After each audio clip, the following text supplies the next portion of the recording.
Hi, I'm Chuck Gibson. This is Taking Stock with Art Jarvis, a bi-weekly discussion of what is happening in the economy, the world of finance, and personal investment with Art Jarvis. Taking Stock with Art Jarvis is a presentation of Loveland Beacon in partnership with Jarvis Global Investments, LLC.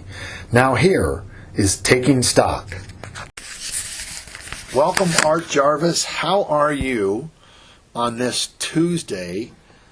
Taking Stock, number 22, and on this Tuesday right after Easter. Hope you had a happy Easter. I had a fantastic Easter, and I'm doing fantastic, and as always, I'm happy to be here.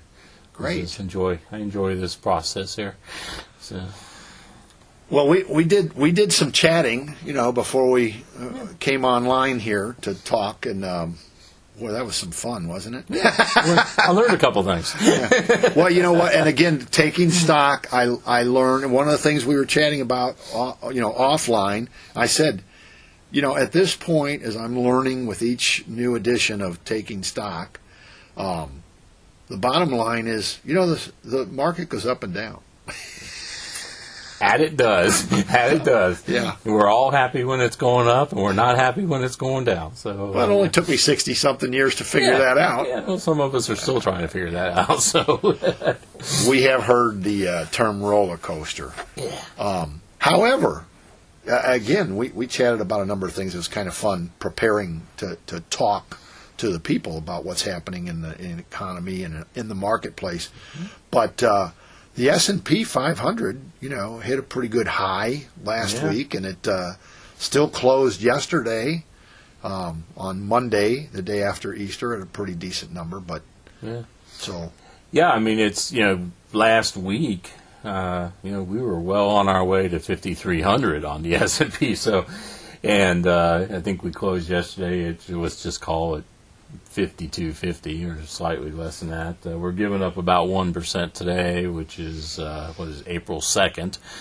So we're still basically at 5200 on the S&P 500. So interesting enough. So we just finished the first quarter last week. So Friday was the end of the first quarter, and the stock market, the S&P 500 total return index, was up 10% last quarter. Nice. Which is the best quarter since 2019. So this move that we started on October 27th of last year continued through the first quarter. Being sustained. Well, it is being sustained, and you mentioned we go up, we go down, right? And nothing goes straight up, and that's a good thing that it goes down, because you need to cool off a little bit.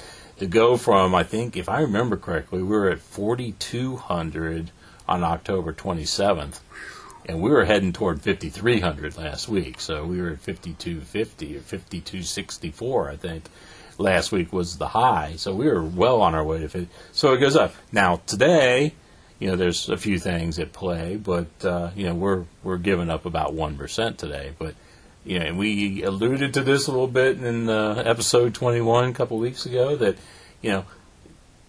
pulling back, cooling off is a good thing. There's a such thing as too far, too fast, and that's what we're experiencing right now. And the what you want to call it, the impetus to that is that we had gotten at the beginning of the year talking about 6 or 7 rate decreases, where the pendulum swung all the way to the other side. And now people are coming to the realization, investors and traders are coming to the realization that we're not going to have 6 or 7 rate decreases this year, and we've been talking about that all year. I'll still say we might be lucky if we get 2, and we'll see if that happens. But it's and that. Not to be long-winded, but too late. Now interest rates have actually moved up. So we were getting down into that 4.15% to 4.25% on the 10-year Treasury, and now we're up to 4.40, 4.45, 4.45 on the. So higher interest rates, still have the same earnings and things like that. That kind of lowers the market multiple. So makes sense that we're pulling back a little bit today. That was a lot. I told you, long-winded at best. Yeah. There's two main reasons why I like this. I'm learning, and I think it's probably good to learn, how the market works and how investment works and what's going on with the economy, and understanding it better than me floating along all these years, fairly oblivious. And fortunate enough to have a wife who's on top of it and keeps me out of trouble with whatever's happening in the market. And then two, when you have, a chance to share a little bit like you just did, then I get to practice my listening skills. There you go. which can always use, practice. Right. So that's good. Is that right? Okay. But no, I think that's true of all of us. Some are better listeners regardless, but I think we all can be better at it. But that aside, so you said a lot there.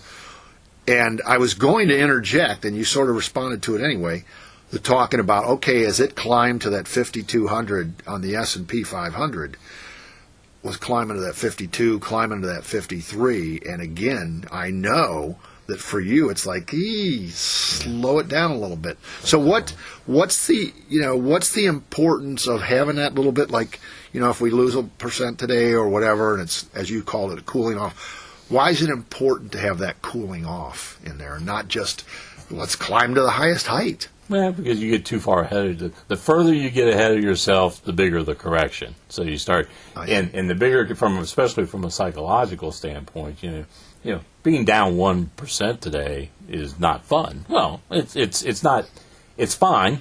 But it's not fun, right? I mean, you're sitting there, people. Well, you feel like you lost 1%. Well, you only lost it if you sold it. But yeah, you're right. You're down 1% today. So you don't want to get so far ahead of yourself that you end up getting into something uglier that maybe ends up feeding on itself on the way down, and the psychology you lose. I'm a big momentum guy, sports or whatever. It's about momentum, and it's no different in the stock market. I like momentum. But there is a such thing as getting too much momentum, getting too far, and then when you come crashing back down, the drop can be more than it would have been, if you hadn't gone up as high as you went. I always call it, you start to get kind of a parabolic move. You're kind of chugging along, it looks good, and all of a sudden you kind of see that where you start heading up, right? And that's when you're kind of, we need to calm down a little bit here, but. The positive side to that is that swinging back of the pendulum, right? That if it's got a deeper swing back, that's when. And I find it interesting. You use the term starts to feed on itself when we hit that correction. What are the things like that contribute when you say feed on yourself? And I think I know one of them. You said it's psychologically. Very much. That's got to be a big piece. Yes.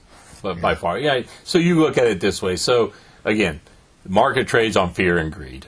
Yep. Right. Okay. I've never heard you say that. No, I know. I mean, it's like if you want to be good at the stock market, behavioral finance, right? It's how the people react. It's all about that. And so if if the market starts dropping, especially after the move we've had here in the last 4 or 5 months.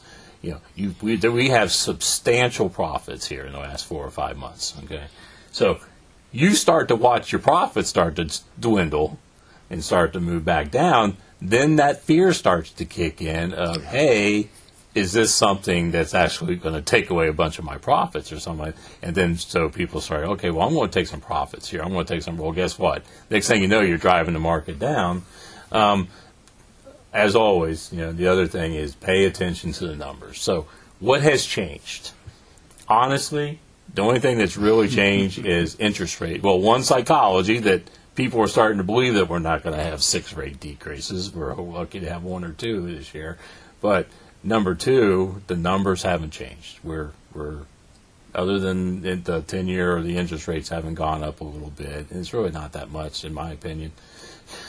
So nothing's changed. Well, the interest rate equation, that you talked about, the possibility of a couple of rate decreases, which we talked about at the end of 2023 on this show, but not, 5, 6, 7 decreases.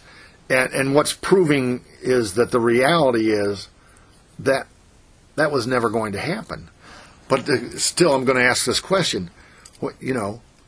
what's the reality of 6 or 7 rate decreases in a 12-month period anyway? Yeah. Why were people starting to, talk about that even?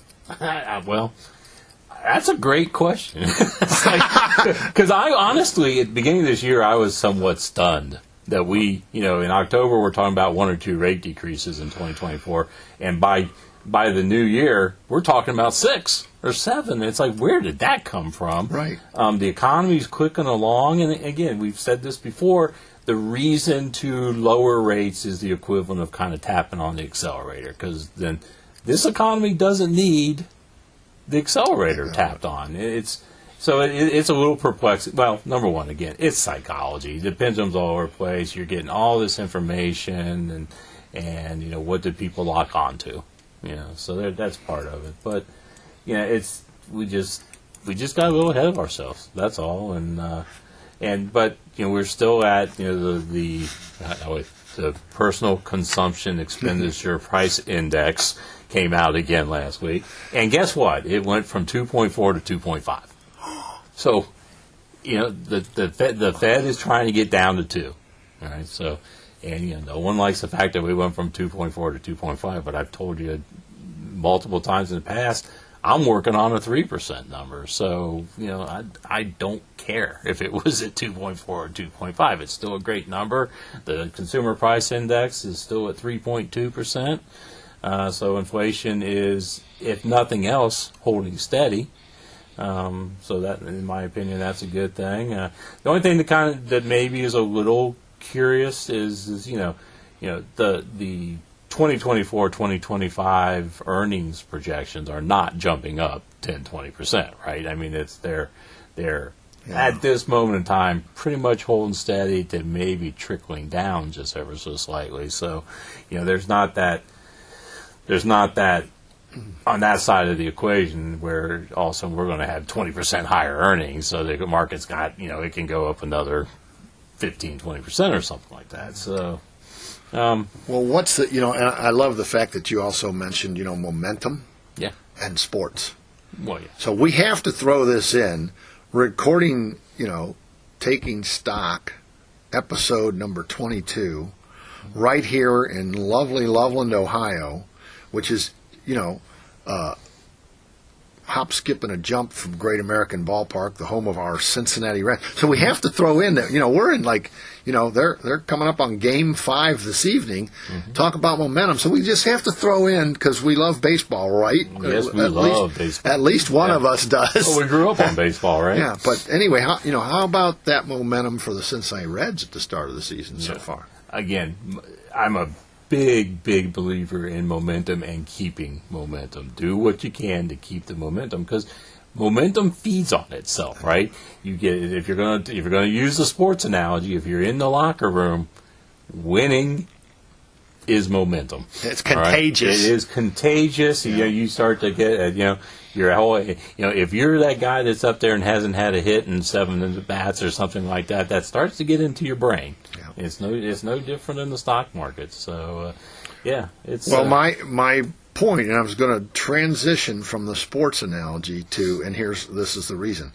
So, who's the star, or what's the star of the economy right now? What's the star of the marketplace?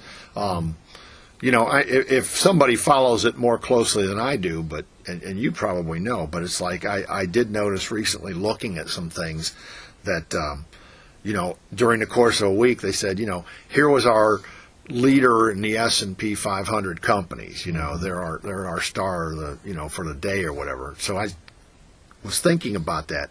So, I mean, do you have something right now, like an indicator or a trend right now that you say that's like our star of the marketplace right now? Well, and it's a great question, because the star is artificial intelligence.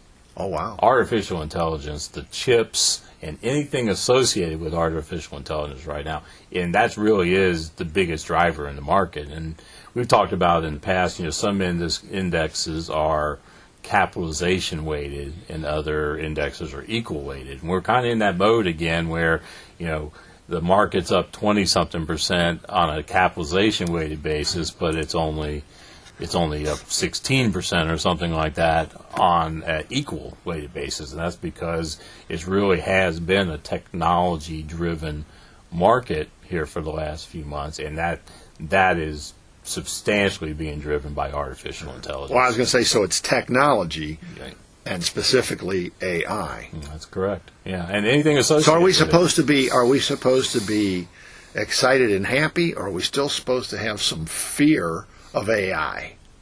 That remains to be seen. Yeah, I know, right? I think I watch all the Terminator movies, but it's a tool, okay? And with any tool, there's a whole lot of positive that comes from it, and there can be a whole lot of negative. So there will be there is a negative side, and it's already showing up with scams and fraud and things like that. That these emails that we receive, that really are AI generated, but they're really nothing but spam or a scam or fraud. They're getting very, very good at it. So that's the negative side to it. The positive side is just all the things that we're able to do with artificial intelligence, whether it's writing or whether it's manufacturing or pick an industry, and it's gonna have its place in that industry. So, but yeah, it's in my opinion, it's like internet. Internet is look where. Back in the early 1990s, look at what the internet looked like, and look what the internet looks like now. It's a huge positive, but there's also a big negative side to it, right? So, well, I would certainly make that argument. Especially, it's funny as a member in 40th year of working media, as a journalist in working media. I can't say that I'm at all happy about what social media has done. Mm-hmm. And again, so that where the internet has gone, that's one. That has to be one of the most negative aspects. And at the same time, there are some serious positives within social media. Sure. I mean, for me personally, social media is a positive because I am able to filter out the negative, no problem. You know what? If there's algorithms. Tips and tricks. Got any tips and tricks? How do you filter out? Well, how do you? It actually does it for you in some ways. So let's say you've got 25. Let's use Facebook. If you've got 25 friends that they're posting positive stuff and all the time, and you're liking all their positive stuff, well, guess what? You're going to see more stuff from those friends, so you're going to see more positive things. If you have another person who is just negative, or political stuff, or whatever it is, and you're not liking it, you're not looking at it, you're ignoring it, it filters away. I mean, there's a great movie, and I think it's called The Social Dilemma. It's about an hour and a half movie. If you haven't watched that movie, watch it, because it'll scare you to death.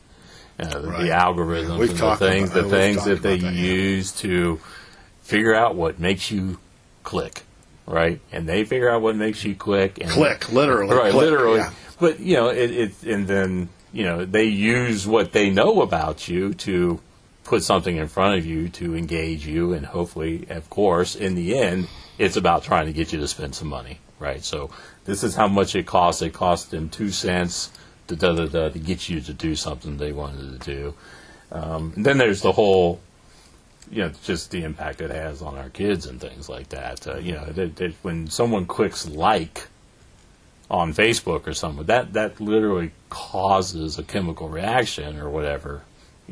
How you react to someone liking what you said or did or something along those lines. And the problem is if you're not mature enough, you don't want your whole identity becoming that social identity. So, was that long-winded enough for you? Well, I had a chance to practice my listening skills. There you go. Good. Yeah. But at the same time, also, as I guess we can say, host of Taking Stock, practice the skill of bringing us back to where we started was the star of the marketplace right now is technology driven specifically by AI. Right. And that's how about you? I think you touched on it. So the consumer price index, you said, is at what right now? 3.2% year over year. Yeah. Yeah. Good number. Yeah. It doesn't help the 10% we were at a couple years ago, but we're still, at least we're not growing 10% anymore. At least we're back to growing at 3 or 3.2. Well, one of the things that was interesting, and you're talking about, so the inflation rate is holding steady. Mm-hmm. Well, there's other people that do these, financial shows as well, or whatever you want to call it. And I heard one, they clearly had been listening to us. Because they said, people don't understand. Just as we, somehow they forget, the inflation rate has dropped, but there's still an inflation rate. Right. So the $10 cheeseburger price is actually still inflating, just at a lower rate, with a little slower. But I got the biggest kick out of listening to these two guys over the weekend on a show talking about, how that works is. It's still inflating. Mm-hmm. And people got, it's not like the prices are going down. They're not. Right. So that's the lesson that we've been sharing. And, so we'd much rather be more positive about what's happening in the economy. But there's some tough stuff in there, too. And the price increases have been tough. Yeah. Yeah, if it goes up 10, we'll use the cheeseburger, the $10 cheeseburger. If we're growing at 10% a year, that's $11 cheeseburger next year. Right. We're at 3%, so it's going to be a $10.30 cheeseburger next year, right? So right. It's still going up, but at least it's not going from 10 to 11. And again, that's a very simplistic way of looking at things. But yeah, it's something we're going to have to deal with. It happened, and it's not going to go away. That was. It'll be interesting to read a couple books here in the next couple of years about everything that happened in that time period. Right. Well, you also touched on the earnings. Mm-hmm. So where are your thoughts right now on, because you said it looked like people pulled back a little bit on their earnings projections. Slightly. So where are you at? What are your thoughts on that trend and the impact it has let's just say for the next quarter? Yeah. Steady at best. I'm not looking for a doll. There's nothing on the horizon that I see that's going to all of a sudden make earnings shoot through the roof, right? So, yeah, we talked about at the beginning of the year, projected 5,400 on the S&P 500. Right. Well, we're almost there. Yeah, well, you were sweating. Your projection's going to look weak when it comes in at 5,600, right? Well, my bigger concern is we go to 5,400 and then we don't do anything for the next 6 months. So, and again, we're in April, beginning of April. You start getting into late May, June. You head into what you call the summer doldrums. Everybody starts going on vacation, and everybody in New York heads off to the Hamptons or whatever it is they do. And it slows down, right? It just kind of becomes somewhat of a dead period. So that there's another opportunity for maybe a little cooling off and give earnings. When you're looking at earnings, you're looking at the forward earnings. So as we move in time, we're dropping off earnings from history and we're adding earnings projections going forward. So we'll start to work into where we're getting deeper into the 2025 earnings projections. So that forward earnings number, just because of time, will cause those earnings projections to move up. I got if that makes sense. Yeah. So even if nothing changes and we have nothing but time, those earnings projections, the forward earning projections, should move up. And if we don't have anything substantial happen with interest rates or something like that, theoretically, the market should move up, even if nothing changes. So. What about spending? Because it was interesting because you just mentioned like the summer. The summer slowdown, the summer doldrums because people are on vacation and everything kind of, slumbers a little bit. But the spending goes up. Spending, yeah. Because everybody's on vacation. Everybody's out playing, doing projects. They're living life, right? So, you're absolutely correct. So, consumer spending should be propped up somewhat, and then there might be a little bit of lull in the action, and then we start to get into the holidays, and unless something changes, everybody starts spending again. I think the interesting thing about that is we've gone through a period of time where we pumped $6 or $7 trillion into the market, and people have been using that money here for the last few years to continue to spend. Well, that money has pretty much worked its way through, in my opinion, and so. But the consumer's still spending. So the big question is okay, they're spending, but where's the money coming from? Is it coming from savings? Is it coming from earnings increases? Or are they starting to sock and start putting money onto the credit card? So that's a big thing to keep an eye on. Right now I'd say we're okay, but it's consumer debt. Consumer debt. So it's something to keep an eye on. So the game, this investing game.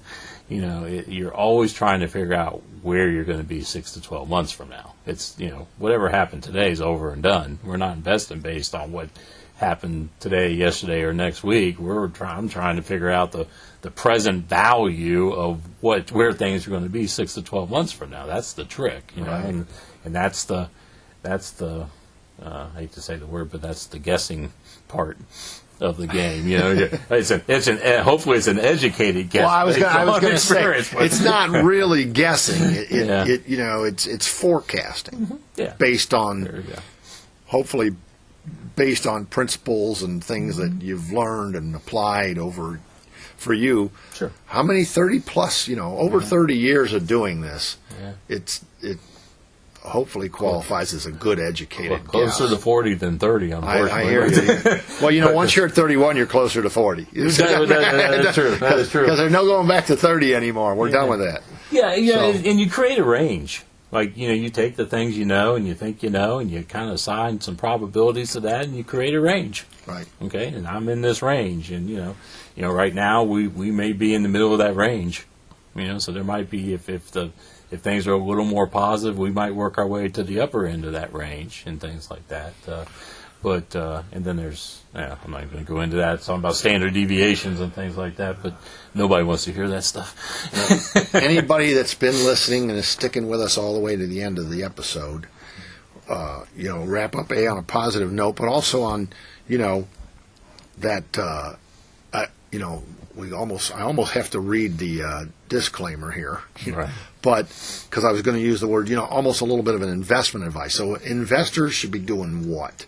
Other than we know, stay the course, stick with your plan.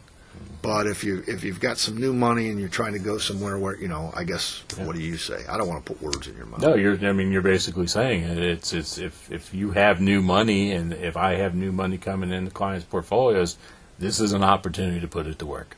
I'm still looking at the long-term trends and things like that. In my opinion, nothing has changed substantially. So this is, if you want to look at it that way, we're at a 1% discount to where we were yesterday. So it's a better opportunity to buy something today than it was yesterday. So I love that word. It's it's a 1% discount off of yesterday's price tag. That's basically what it is. Yeah. So we don't want it to drop too much. No, 5% is not a big number in this world. Well, the bottom line is jumps up and down 5%. Yeah. That's fine.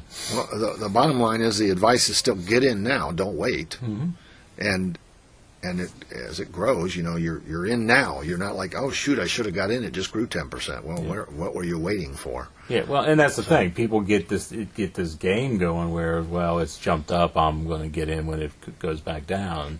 Well, how much is that? Number one, and number two, it doesn't go back down, and you keep.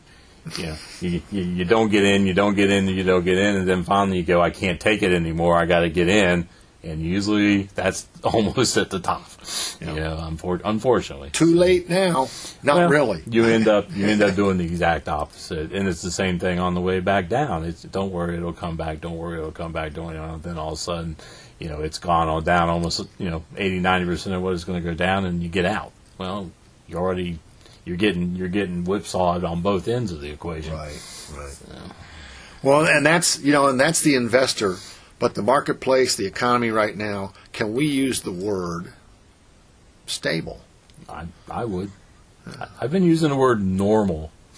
Yeah. And we're not completely back to normal, but it's starting to feel much more normal than it has for the last 3 or 4 years. Yeah, I mean, last 3 or 4 years was anything but normal. You know, it's things that you've been trying to do for 30-something years, and frankly, some of that wasn't working for a couple of years there because it was nothing that even resembled normal. So, but here we are again. But you know what? We're making up ground, and we're making up ground because we stuck with it. So. Well, that pretty much brings us to the end of episode number 22. But I want to set us up for 23. 14 days, that will be April 16th. Okay. The day after tax day. So, don't know what we'll be talking about in the world of the taxes, but hopefully everybody will have their taxes properly filed and no worries about penalties and so on and so forth. Yeah. But extensions, some of the people shooting for August and October, hey. No, it's, tax day. Yeah, we'll have that conversation, I'm sure. I'm sure it'll be interesting. Well, thank you for being here today, Art Jarvis, for number 22, and I'll look forward to when we get together again on Tuesday, April the 16th, to record the next episode of Taking Stock. As always, appreciate it and enjoyed it. Thank you. Until next time. Thanks for joining us for this edition of Taking Stock with Art Jarvis. Join us again in 2 weeks for our next edition. Taking Stock with Art Jarvis is a presentation of Loveland Beacon in partnership with Jarvis Global Investments, LLC. Jarvis Global Investments, LLC is a registered investment advisory firm. The advisor is not attempting to furnish personalized investment advice or services during this production. Individuals should fully investigate the appropriateness of any investment before investing. Past performance is no guarantee of future results. Investments may lose value.